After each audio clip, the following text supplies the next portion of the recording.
প্রবাসী হোক বা দেশি, আমরা মনে হয় প্রত্যেকটা মানুষ মেলা দেখতে খুবই পছন্দ করি। জার্মানি থেকে যখন আমি কলকাতা গেলাম, তখন দেখলাম হস্তশিল্প মেলায় চলছে কলকাতায়। নমস্কার, আমি রনিতা, আর আমি এই মুহূর্তে রয়েছি কলকাতায়। আর হস্তশিল্প মেলায় আমরা ৩ বন্ধু মানে মৌবনি, আমি আর মালিনী ৩ জনে মিলে গিয়েছিলাম আর খুব মজা করেছি। মেলায় গেলে কত রকম যে জিনিস দেখতে পাওয়া যায় সেটার সুযোগ কি ছাড়া যায়? কত বছর পর আমরা এরকম হস্তশিল্প মেলায় গেলাম আর গিয়ে ডোগরার অনেক রকম জিনিসপত্র দেখলাম, তার থেকে আবার কিনেওছি। সঙ্গে দেখছিলাম অনেক রকম কুর্তি, কত যে কুর্তির কালেকশন ছিল, একটা দুটো তো কিনেও ফেললাম। সেগুলোর ভিডিও যদি আলাদা করে দেখাই তাহলে প্রচুর বড় হবে।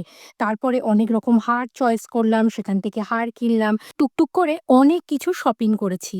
তবে এমন জিনিস কিনেছি যেটা জার্মানিতে আনতে পারবো। আর এর মধ্যে থেকে সবথেকে বেস্ট হলো এই নেম প্লেটটা বানানো। আমার খুব ইচ্ছা ছিল জার্মানিতে আমাদের বাড়িতে আমাদের ৩ জনের নাম লেখা এরকম একটা কাঠের নেম প্লেট আরকি কিনবো। সামনে দাঁড়িয়ে থেকে এটাকে বানিয়েছি। সময় লেগেছিল ওই ০.৫ ঘন্টা ৪৫ মিনিটের মতো।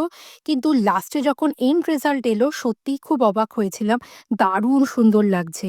তারপরে আমরা গিয়েছিলাম খেতে, যদিও তখনও হাতে কিন্তু ওই কাঠের জিনিসটা পাইনি। আমরা চা খেয়েছি, তবে আরো অনেক কিছু খেয়েছি, সেটা বলব পরের ভিডিওতে।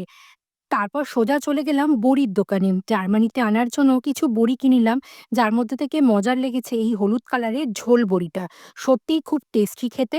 আর টুকটাক করে বিউলির ডালের বড়ি, ছোট, ছোট গয়না বড়ি, এগুলো সবই আমরা কিনে নিয়েছিলাম। তারপরে এই যে দেখুন আরো অনেক ছোটখাটো জিনিসপত্র কিনেছি। চলুন এর পরের ভিডিওতে আনবো আমরা এই মেলায় ৩ জন মিলে কি, কি খেয়েছি। চলুন দেখা হবে আবার পরের ভিডিওতে। সবাই ভালো থাকবেন।